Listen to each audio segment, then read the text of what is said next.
Today we are entering into a new session on the platform of community health from community for community. आज हमारे साथ हमारी community के कामयाब businessman सबी एहसन मौजूद हैं। सबी एहसन को हमने कम्युनिटी में से बिलखसूस आज के सेशन के लिए इंतखाब किया ऑन द बेसिस कि उन्होंने कैसे इवॉल्व किया from becoming professional to investor, and also like how we can elaborate a can-do attitude for our young generation and also for the mid-career professionals and businessmen. सभी गुज़श्ता 30 साल से Toronto के अंदर रह रहे हैं. He studied at York University and Seneca College, and he has a degree in economics and honors degree in administrative studies with majors in accounting and finance and general management. In addition, he has held offices as material manager, general manager, project manager, MIS manager, president and chairman. He was also CEO of a software development company for 16 years and is a member of the Institute of Canadian Directors. On the front of his volunteer experience, he is engaged with the community service for the last 30 years and holds several community positions. He has been director of the Bradford Community Foundation. He also has commendation letters from Prime Minister, Premier, MPs, MPPs, Mayor, City Councillors, and several community organizations. On top of it, Sabi brother also purchased an 87-site modular home park known as Royal Oaks Estate, and in 2016 he purchased another 290-site True North Estates in Timmins. He also purchased a 36-acre property named as Toronto Muslim Cemetery that actually is providing 40,000 grave opportunities for the Muslim community living in the Toronto area. And he has plans to acquire 2 additional locations by 2025 to make largest Muslim cemetery in Europe and North America. Moreover, in 2012, he purchased 2 more farms totaling 300 acres and also operating them. One of them is 225 head beef cattle cow operation facility with full crop component as well. And he is totally hands-on manager, meaning by from grassroots level work to planning level work, he does everything at his own. Currently, Sabi manages a real estate portfolio valued around 150 million on behalf of approximately 150 investor clients, and that was basically a big catch for us to bring him in this session.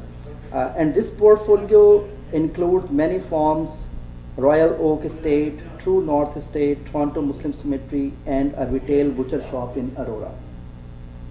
Sabi also manages land development and home building joint ventures with Tier 1 developers on behalf of his clients. However, he is now shifting his investment focus from growth properties to income producing properties, in which I would definitely be more interested to learn what his plan is and how he explains it. Over the last 3 years, he personally negotiated and prepared the due diligence material and business plan for 4 commercial mortgages. In short, he has a high recognition in the community as well as with local politicians. In June 2018, he stood for election as an MPP for his home riding in Thornhill, Ontario. He has been married to Mary of 30 years.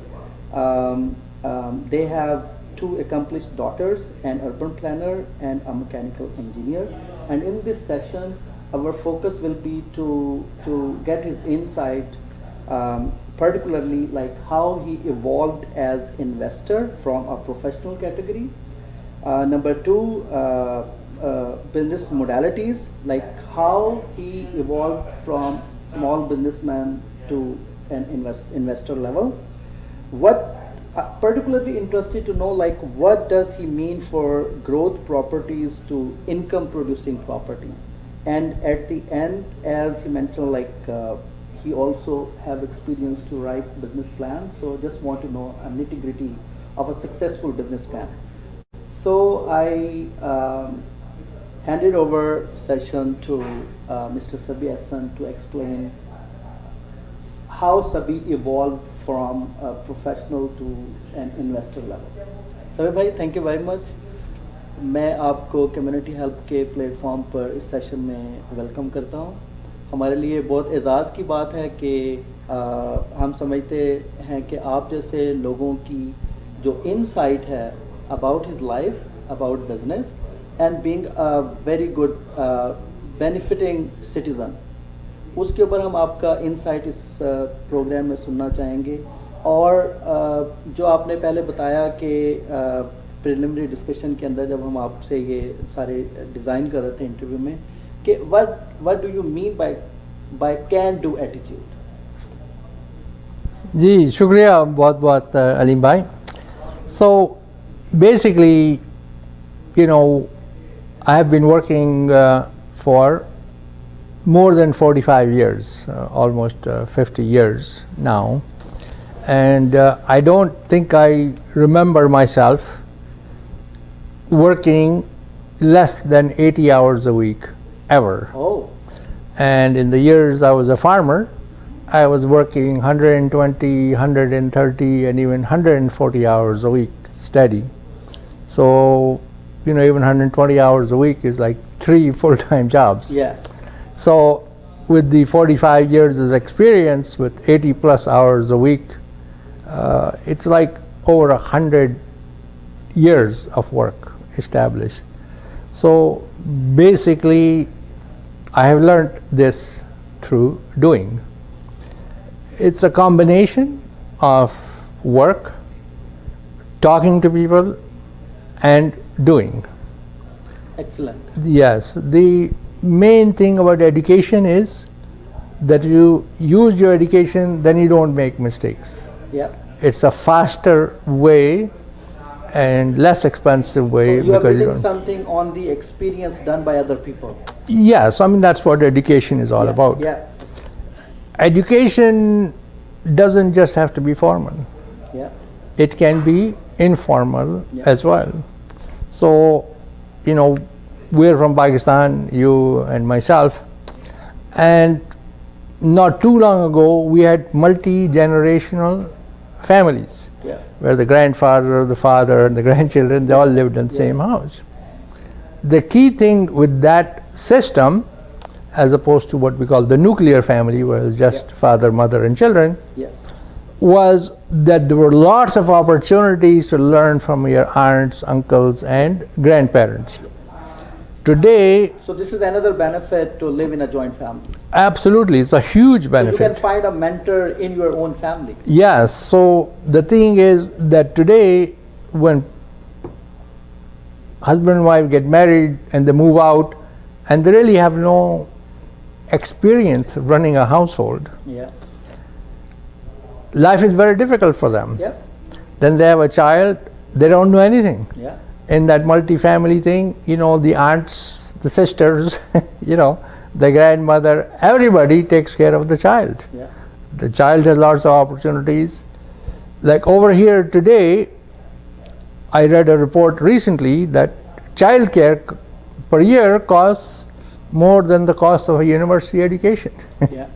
So that's a huge expense, you know, that you're paying. But in joint family, it's all been shared with it's shared. It's not. It also gives opportunity to kid to learn from different mentors. Exactly. Now the funny thing is that is not something to do with Pakistanis versus that. Because I have owned farms since 1986, which is what, 33 years or so now.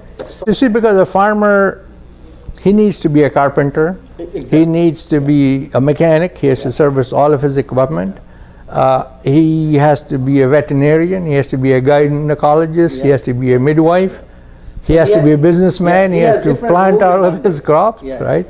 He has to do all of those things. He has to manage his finances.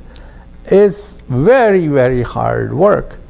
But really what I was saying is that the farm families, they are exactly the same. So the children, they start learning with the grandfather when they are literally 6 and 7 years of age. By the time they're 10, light work, but they are working full time, like they have chores, responsibilities to do. So by the time they're 20, they already have 10 years of experience. Great. They know how to do it, how not to do it. They know all the things that don't work, and they're not going to try to do them, right?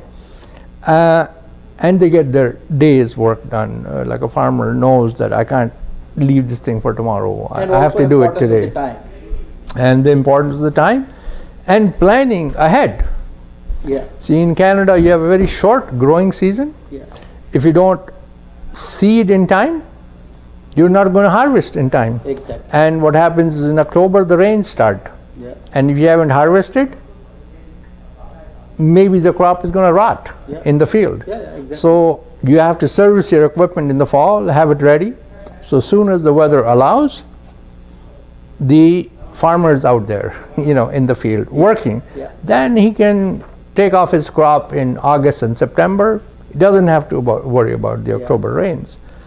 But all of these things, but the most important thing I can tell you about farming is that Quran Sharif, it is the ultimate in wisdom.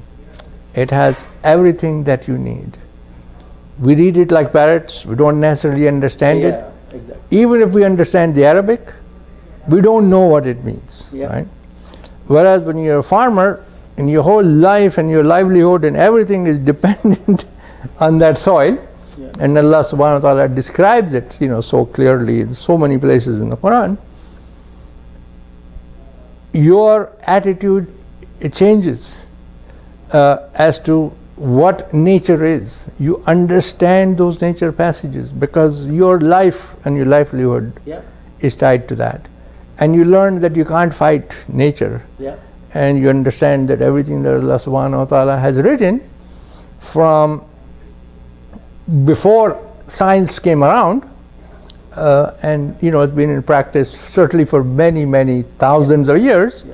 It is the truth, from before people knew how to write and things like that. So there is so much wisdom, in the Quran. And there's a very common saying that's there, in English, that the person who believes they can do it and the person who believes they can't do it, they're both right. Meaning, if you think you can't do it, you're not doing it. Whereas if you think you can do it, you're doing it. So when you grow up in this farm family and your grandfather has taught you how to do this, and at 20 you have 10 years experience doing it, is there such a thing as I can't do it? That 10-year-old kid, I have seen them. They work so flawlessly and effectively. So it helps them to build a can-do attitude. Absolutely, And even the animals, like you mentioned there, I had 225 head of beef cattle. So there was 100 cows, a few bulls, and their calves. Now, a mother is a mother. It doesn't matter whether you're talking about a human, you're talking about a cat, a dog, or a cow. Now, I was raising beef cattle. The average beef cow, she weighs between 1,500 and 1,800 pounds. They can weigh 2,300 pounds too. You pick up that cow's baby, you have a surprise coming. But you know what? Allah subhanahu wa ta'ala says in the Quran, "Sakhara lana haza." We have subjected these animals to your control. They know that this man is not a threat to my baby.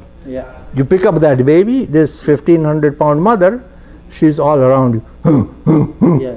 She's smelling her baby, she's smelling you. Yeah. She's not gonna let the baby out of her sight, Yeah. but she's not gonna hit you. Yeah. Only because she has that, right? Yeah. Now, if that was a dog or a coyote or a wolf, Yeah. I mean, you can, attitude will be altogether. you go to YouTube and you can see yeah, we can see a lot cows against bears, against Yeah. wolves, Even against lions, lions, yeah. and they can fight because lions, they don't weigh 1800 pounds. Exactly. Yeah. If you know physics and mass and momentum and velocity, they're not, and not only that, the bulls, they're 2500 to 3500 pounds. Their nature, they know it's their job to protect the herd. Yeah. If they hear a mother in distress, the whole herd comes running, including the bulls. And then they see you and say, it's only Sabi. And they start grazing. Yeah. They're not going to attack you. Yeah. They come because they heard the mother, she's in distress. Yeah. But then they don't go after you because they have that confidence. Yeah. So there's lots of things, that nature can teach you. And if you say, this is there in the Quran, and you learn it's the truth. Yeah. So many scientists have converted to Islam, right? Yeah. When they found out that, we learned this through science and, etc., Yeah, etc. it's already written in the Quran. And this was written 1400 and some odd years ago. Yeah. They know that now this book is written by the creator of man, the creator of nature. He knows, right? Yeah. Basically, Aleem, today I want to talk about things at a very high level, like Yeah, a 30,000 foot level, So that's not at not the bothering you detail. at all? Yes. Just No, but basic. that's good. I just want to explain. So, really, one of the key things I want to say is that most of this knowledge about life, Yeah. right? It exists. It's in the Quran. It's everywhere. We're not using it. Yeah. So that is part of our loss, whether it's in the family, Exactly. Yeah. whether it's in the Quran Sharif, or wherever, Or even at the community level. at the community level, we're not using it. Yeah. And so if we know each other, learn from each other, Yeah. we can get somewhere. And if you are doing something like those 10-year-old farm children are doing, then you have the confidence. Yeah. So, as I said before, and I'm going to repeat, that if I believe I can do it, I'm going to do it. Yeah. But the kid who at 10 years old has been doing it, has been watching, he knows he can do it. Yeah. There is no such concept as I can't do it. Yeah. Because he's already doing it. Yeah, exactly. Right? So I think this is the thing. The other thing that I wrote down that, as Pakistanis, our country, our national motto is unity, Yeah. faith, discipline. Yeah. Islam is the deen of the Jamaat. Yeah. United, we are everywhere. Yeah. We know, unfortunately, what the state of our unity is. Yeah. And we do know that the communities that are more united, they are very successful. Yeah. So we see that, we just have to remember that is the way, Yeah. right? The faith, as Muslims, we're supposed to have that faith, right? But if you look at our actions, It does not relate with as the faith. opposed to what we do, Yeah. it doesn't happen. So, like one of the things I was saying that, we have Surah 83 in the Quran, Surah Mutaffifin. Tatfif means fraud, like Mutaffifin are those who are dealing in fraud. Yeah. So, in 3 or 4 very short verses, I don't want to get into the details of that, Allah subhanahu wa ta'ala says that, everybody is demanding full weight. Yeah. They're demanding full measure. Yeah. But when it's their turn to give, Then they are giving less than what it is due. Then Allah subhanahu wa ta'ala says, don't you know that one day you are going to be raised, on Yawm al-Azim? Yeah. So this whole idea Nobody asked for about that. justice, right? But the thing is, if I'm a customer and I have this a supplier, a business, I have this in my mind, and I'm honest with you, I'm giving you full measure, good quality stuff, I'm not cheating you. Yeah. Are you tomorrow going to go and buy from someone else? No. No, you're going to come back to me, Yeah. right? So the essentials are there. Yeah. We just have to figure it out. Yeah. Because Allah subhanahu wa ta'ala says very clearly that, look, we've given this you Quran to think about it, Yeah. to reflect on it. Yeah. It's not for reading like a parrot. Yeah. So you'll have the unity as Muslims, Yeah. you'll have the faith, Right? and you have discipline. You go to Surah 61, Surah Saf, right? Allah says that I want you to be like one solid, cemented structure. Yeah.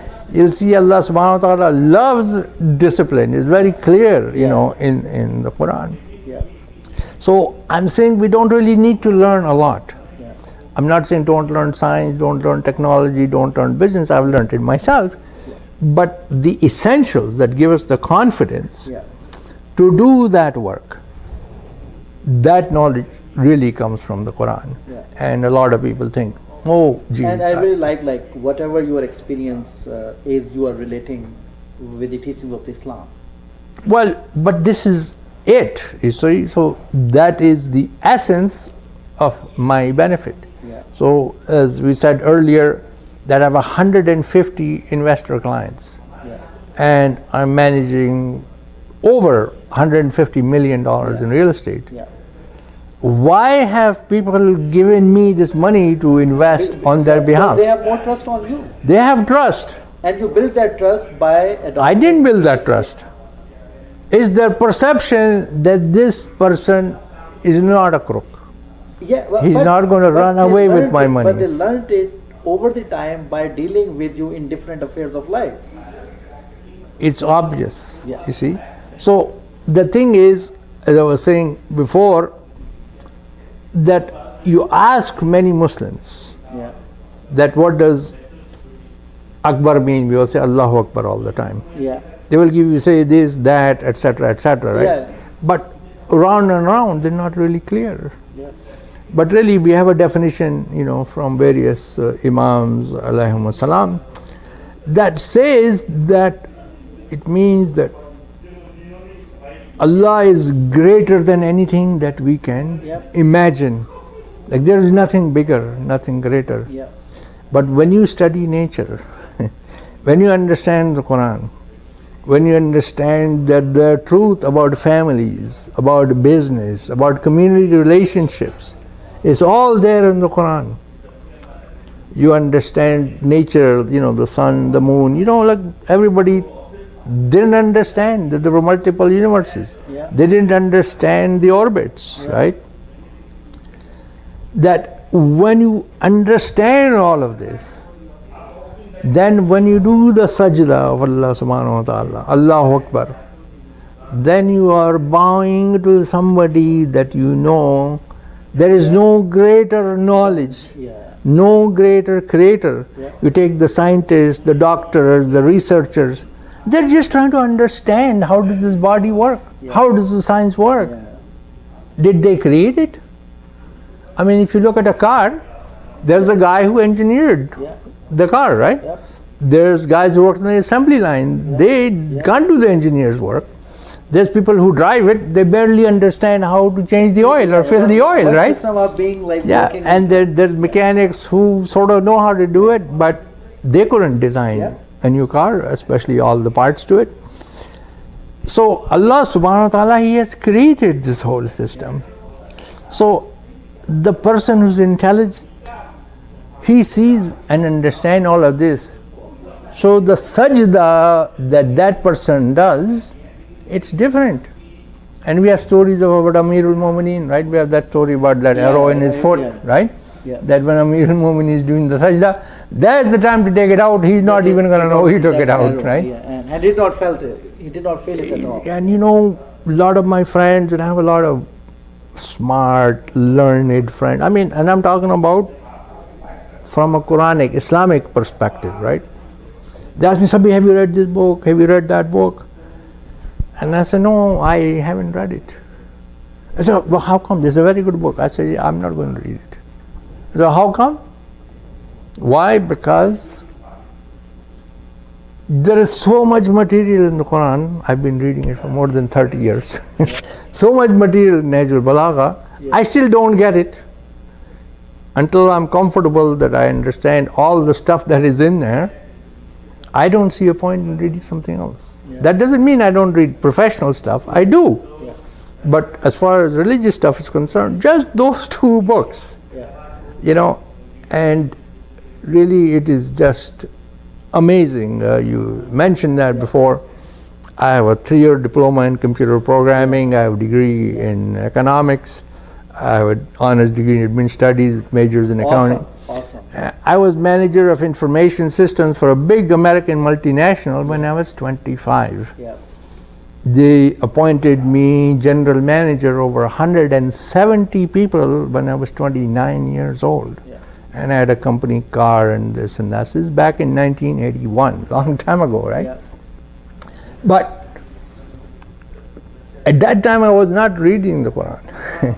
Once I started reading the Quran, I realized that's what it is. So if you want confidence, the confidence that says, I can do it, you're going to get it from the Quran. You're going to get the confidence to start in your own business when you understand the last verse of Surah Jummah, which is Wallahu khairur raziqeen, that He is the best of the providers of your rizq, yeah. Right? There's so much stuff. If you read the dua for Asr or Maghrib prayers, it has a verse in it that says, Allahumma ma bina min ni'matin famink, which means there is no ni'mah that I have, Ya Allah, that doesn't come from you. Yeah. Now if I understand that, I understand it's a gift from the Malik, and I can share it, with others. So there is just an incredible amount of wisdom there. You can study it for decades, you're not gonna get over it. Yeah. There are some extremely successful communities, right? Okay. We know the Ismailis, they do very well. Yeah. We know the Khoja Isnasharis, do very well. But people just don't have these role models, right? At my level, working here for so long, yep. I see that we have people at every level. Really, it doesn't matter whether you want a top doctor or top scientist. We have everything, top yep. businessmen. Yep. But they're not united. They're not working with each other. Yeah. That is the key difference that is missing. So whatever they are doing something at their own level, and they are trying to make sure their own success. But yes. Not basically transferring those successful skills to other people to replicate this success. Yes and no. I mean, I can't disagree with what you're saying. Yeah. But the key thing is, there's a hadith of Rasulullah that every Muslim should be a mirror of the other. Wow. Why? Because what you want, if you're a good Muslim, yeah. should be what I want if I'm a good Muslim. It can't be that as a Muslim you want something. Yeah. I'm not talking about taste in food or something like that. Yeah, I know that. But in business or community values, etc., we all want the same thing. Yeah. So if we are doing this, we are together in the masjid, right? We are united, and we can do that. So this 150 million that we have in real estate that I'm managing is the community together, because yeah. we know each other. Yeah. We have been working with each other, right? And there are people who are bigger, much bigger than that. People worth 500 million, worth yeah. $1 billion, individuals. Yeah. I'm a group. But it's because they have practiced this unity, this faith, and this discipline, which is in the Pakistani motto. Yeah. It's not something new. So I'm not saying something so you are not today. A new thing. I'm not discovering anything. Practicing the old I'm just practicing, right? Yeah. So you don't chase a shadow, yeah. right? You just work together. And the reason we talk about Surah Mutaffifin is that if it is clear that you are an honest businessman, right? People will follow you. They all want success, yeah. right? They will want to work with you. And so these are very simple things, but they are the essence of success. So I'll give you like a practical example, which is one of the organizations that I manage. which is Toronto Muslim Cemetery. Yeah, it's a really very good. I have seen like different examples of the Muslim cemetery, but I have seen like offering 40,000 different spaces is really a very like exemplary service to community. Well, yes, it is, but the key thing is that the various communities on their own were trying since 1990 to establish a Muslim cemetery in Toronto, right? But they could not. They couldn't do it. Yeah. You know, finally in 2010 we got together and we bought the land. And right? it was under your leadership role. People came to me because of my project management experience and former community service, and people knew that I had been doing it, and said, Sabi, you help us really do it, right? Yeah, really but the key thing is that we bought that land for $6.8 million, right? Oh, okay. And we needed that money because there was a lineup. Cemetery land is very, very hard to get. Like, people don't know about it, but it's very hard to get. So we raised that $4.5 million in 2 weeks. In 2 weeks? 2 weeks in the community.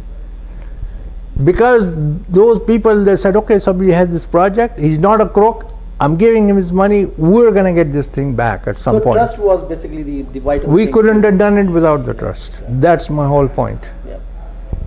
I can't say, while people don't trust me, if I haven't been working in the community for 10 years, 20 years, right? I show up at the masjid and say, you know, I have this great idea, help me. There's lots of crooks in our community too, right? They just hijack your idea. Yeah. No, I mean, I'm not talking about that. I mean, people just want your money and you're never going to see them again, right? So, but if they believe that you are a God-fearing person, then, you know, they will give you that money.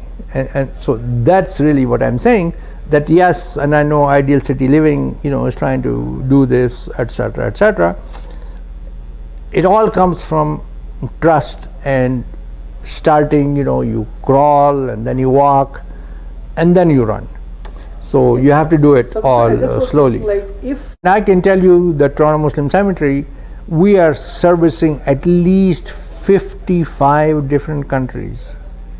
Maybe 56. Yes. Every time I get a customer from a new country, I add that, right? Great, yeah. So our list is at least at 55. And you know what? They all appreciate it. Yeah. They all look at it and say, Brother Sabi, this is amazing what you have done. Of course. But it's not me. I'm just the front guy. Yeah. The guys who put in the $4.5 million behind me. This is a teamwork, but you know, the leader actually is the main driver of this project, what I think. So let me say this, that we had a community issue in the early 1990s, and I went to seek the advice of Maulana Rizvi about that. It was some difference of opinion between the masjid and the business community. Okay. And Maulana Rizvi explained to me how important the business community was, and the fact that in Islam there's no separation between family, between business and the masjid. You know, it's the same rules, same thing applies, and that we need the business community, you know, to be part of the rest of the community, you know, for everybody to be successful, for employment, wealth, you know, social services, etc., etc.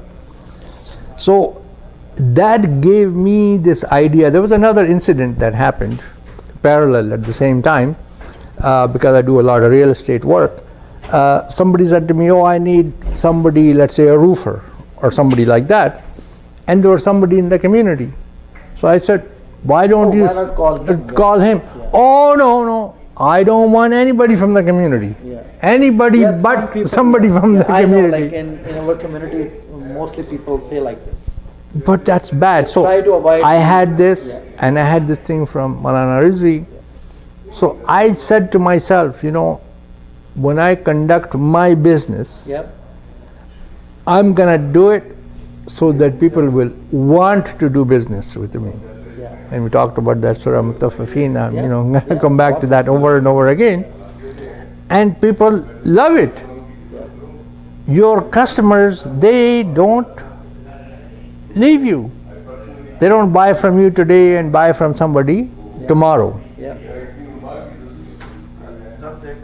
said मुख्तलिफ कलायात है कि नौ हिस्से के business में तो क्या आप समझते हैं कि आपकी कम्युनिटी इस पर अमल कर रही है और अगर वो नहीं कर रही है तो क्यों नहीं कर रही? वो हदीस के बारे में क्या कहा था आपने? कि 9 हिस्से जो है रिस्क वो बिजनेस के अंदर है, but still community is not getting. हाँ, या क्या है इसकी मतलब आप समझते हैं कि कम्युनिटी इस पर बिलीव करती है और इस पर अमल करती है, तो ये सवाल करें ना आप। हाँ, तो वो भी है, जैसे गुजराती है ना, उसके अंदर let's talk for a minute, मैं पी लेता हूँ जी। वो तो गुजराती कहावत भी है ना, which I don't know Gujarati exactly but I know the thing, so it says उत्तम खेती, you know, like number 1 is agriculture, Yes. number 2 is व्यापार, like business, you know, and third is employment, right? So again, this goes back hundreds of years. Yes. It's not something that's invented today. Yes. And if you look at all the prophets from the past, they were shepherds. Yeah. तो जो मैंने आपसे बातें कही ना, but what you learn, Yeah. you learn a lot about nature. Yeah. And you see the wisdom and the things of Allah subhanahu wa ta'ala in front of you. Really, you have to look at cause and effect. Yeah. What you're talking about is the effect. The cause really is that they don't believe that Allah is khairur raziqeen, right? They don't have the unity. Because certainly what does business do, right? It provides wealth, Yep. it provides employment, Yep. and it provides consideration, you know, in the community. So lots of good things about it. You can pass it on. You know, we used to have, everybody had a profession and was passed on in the old days, generation to generation, right? So I think a lot of that comes from knowing each other in the community and spending more time in the community and being able to take risks. And if you start at an early age, you will do it. So I think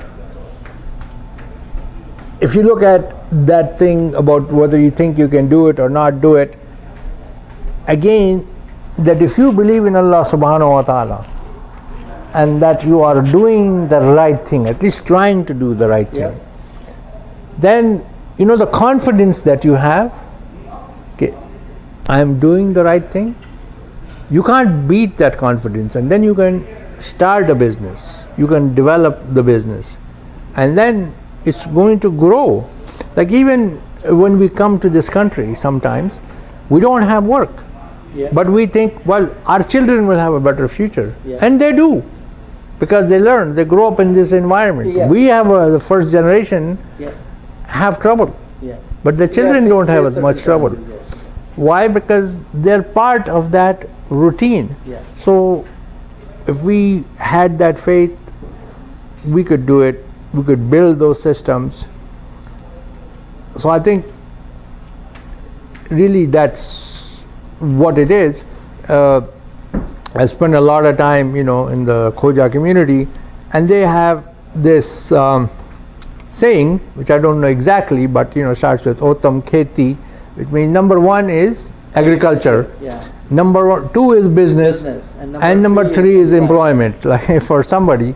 So again, this has been around for centuries. Meaning by if you select employment, so it means like you are basically choosing a less incentivized field as compared to going into business or in agriculture. Yes, that's correct. Because and the additional advantage of agriculture is that you learn the secrets of the Quran. You learn the live Quran there, right? And that's how it's an amazing thing. Because I understand. ये भी मेरे पास is against sort of our discussion कि लोग जब profession choose करते हैं ना, उसके बारे में भी बच्चे नहीं जानते कुछ.